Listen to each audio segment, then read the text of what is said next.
Hi, ninth grade, I believe it is. We are going to begin another quarter with another writing assignment. This time it is a classification essay.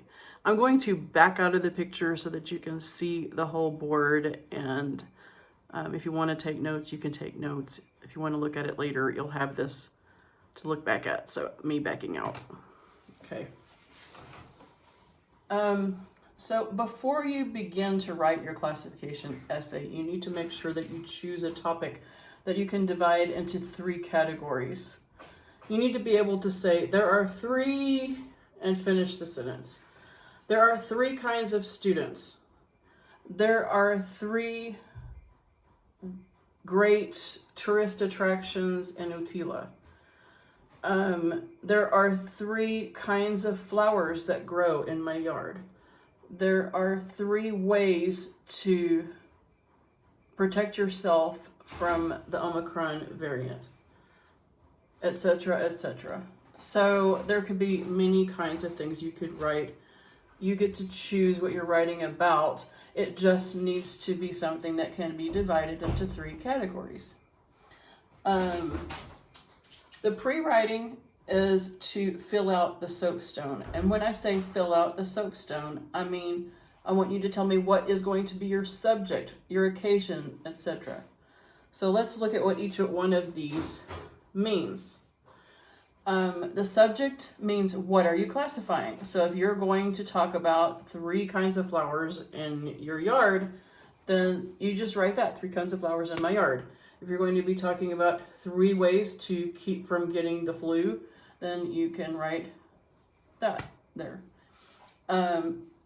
Occasion is, and by the way, don't write like big sentences or anything like that. This is not the place for that. This is just a list. Occasion is, besides a school assignment, what might you write this for? And so maybe you're writing, I'm going to come up with another example to go with everything. So maybe you're writing about 3 ways to improve your Free Fire score. And then, so occasion, besides a school assignment, you could write it for a Facebook group or website for kids who play Free Fire. And of course, your audience would be kids who play Free Fire, or maybe people who are thinking about playing Free Fire or just started playing it. Let's see, your purpose. What do you want to accomplish? Do you want it to be funny, humor? Do you want it to give serious information? Do you want to give precautions or ways to do something?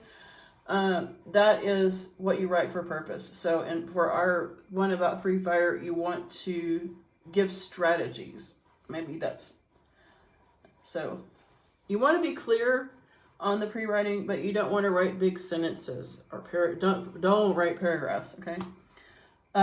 Speaker, who are you to talk about this? So if you have never played Free Fire, then you are not anybody that should be giving 3 ways to improve your score in Free Fire. I've never played Free Fire. I've only watched over my kids' shoulders when they play it. But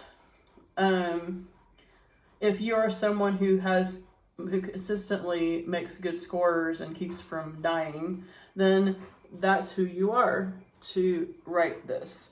So speaker, don't just write me, and don't just write a student, unless what you're writing about is directly related to your being a student. And probably you would want to say you're a good student, or an observant student or something.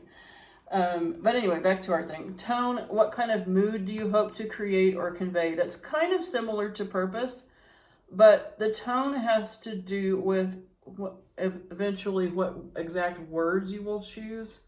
So if you want to create a mood of excitement, then you want to use words like radical and awesome and words like exciting and wow and so you want to use words like that. If you want to create a mood of humor, then you would use different words. Maybe you would use sarcastic words, or that would be a sarcastic kind of mood. that you want to create. I don't know. So do the best you can with this. The main purpose is for you to prepare yourself to write your classification essay, to get yourself into a frame of mind of thinking about it. And so when you get this pre-writing finished, then just post it on Classroom and go ahead and start on your rough draft. Your rough draft should be 20 sentences. Remember that I will count periods, okay? And I will take note. Some people have this habit of just putting periods in random places and not at the end of sentences. So I'm trying to make sure that you're not doing that. But I will be counting capital letter period, one sentence, capital letter period, another sentence, like that. Skip lines. Now you can see that on my board I did not skip lines. Skipping lines or double spacing, if you're typing, means that you leave space in between each line. I have kittens running around. Hopefully they're not going to knock the board over. So 20 sentences, skip lines, leave room between each line, and 5 paragraphs. So when I say a paragraph, I mean you have an introductory paragraph, then you have 3 body paragraphs. Each one has to do with the 3 whatever your categories are. So if we're writing the thing about Free Fire, then you would write 1 introduction paragraph, at least 4 sentences introducing your topic. Maybe it's somebody who's thinking about playing and hasn't even played yet. So maybe you need to make it clear what kind of game this is, etc., etc. So end with your thesis. So the last sentence in the introduction should say, there are 3, and then finish your sentence with your categories. There are 3 ways to improve your score in Free Fire. There are 3 kinds of flowers in my garden. There are 3 ways to prevent catching the flu, or whatever. Then your 3 body paragraphs. So each paragraph should have sentences in it. Each paragraph should not be a whole sentence as a paragraph. Okay, so maybe you have 4 sentences here. Maybe your 3 body paragraphs each have 6 sentences. So that's 18 plus 4 is 22. So you already have enough sentences, but you still have to have a conclusion. So like that. Start each body paragraph with a transition word or phrase introducing a topic sentence, and then give information. A transition word or phrase could be, one way to prevent catching the flu is blah, blah, blah. So one way is like a transition word or phrase. And the sentence is, one way to prevent catching the flu is to drink a lot of vitamin C, or something like that. I can't tell you ways to do well on Free Fire because, like I said, I've never played it. But one kind of flower in my garden is bougainvillea. Bougainvillea are blah, blah, blah kind of flower. Okay? Like that. And then you write it after you've written your topic sentence, then give information about that category. Okay? Very specific information. And then after you've written your 3 body paragraphs, then write a conclusion. Restate your thesis. So you don't say it in exactly the same way. So the bougainvilleas, roses, and birds of paradise in my garden give us a lot of joy. So I've kind of restated that my thesis, that there are 3 kinds of flowers in my garden, but I said it in a different way and went ahead, since I've already talked about all 3 of them, then I went ahead and said them in that sentence. So restate it doesn't mean say it the same again. It means to say it in a different way, remembering that the person has already read this far.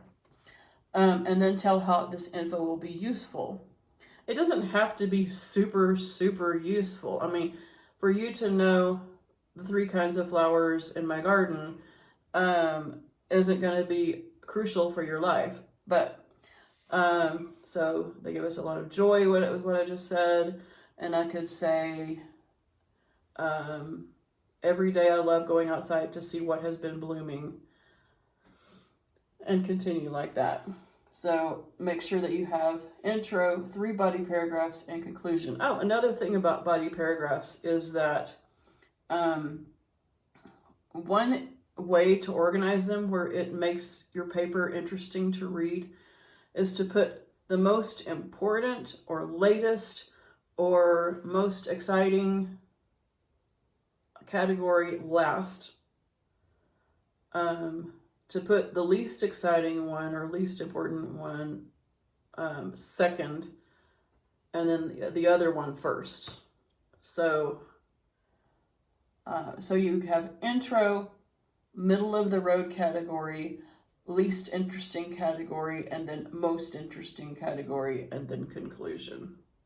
I will put a student example from last year probably on Classroom for you to look at if you want to. Anyway, words to avoid when you are writing. This will count into your revisions and final drafts, so go ahead and think about not using those words. If you have them in your rough draft, I'm not going to count points off, but start thinking about how to say things without using the word you or any form of the word you, like your, yourself, anything like that. Don't use the word write, W-R-I-T-E, unless you are writing about writing. So there are three kinds of writing that I like to do. If you're writing about writing, then okay, you can use that word. Otherwise, don't use it. And good, don't use the word good. Use a word that's more descriptive, like delicious or well-behaved or effective, or do you see what I mean? Don't talk about what you are writing. So don't say, I am going to be writing about Free Fire. Or don't say, next I want to talk about the most important thing you need to do to prevent catching the flu. So don't talk about what you're writing. Just talk about your topic, okay? And don't tell your reader what to do. Many times people at the end of their papers, in the conclusion, will say, so be careful. Well, you just told me what to do. Don't do that. In your essays, unless I specifically say you can tell your reader what to do, never tell your reader what to do. It just does not come off very well. And I believe that's all we need. So pre-writing is just to fill out the soapstone. That's it. Remember that pre-writing and rough draft are not the same thing. By now you should know that. And then your rough draft, 20 sentences, 5 paragraphs, skip lines. And so happy writing.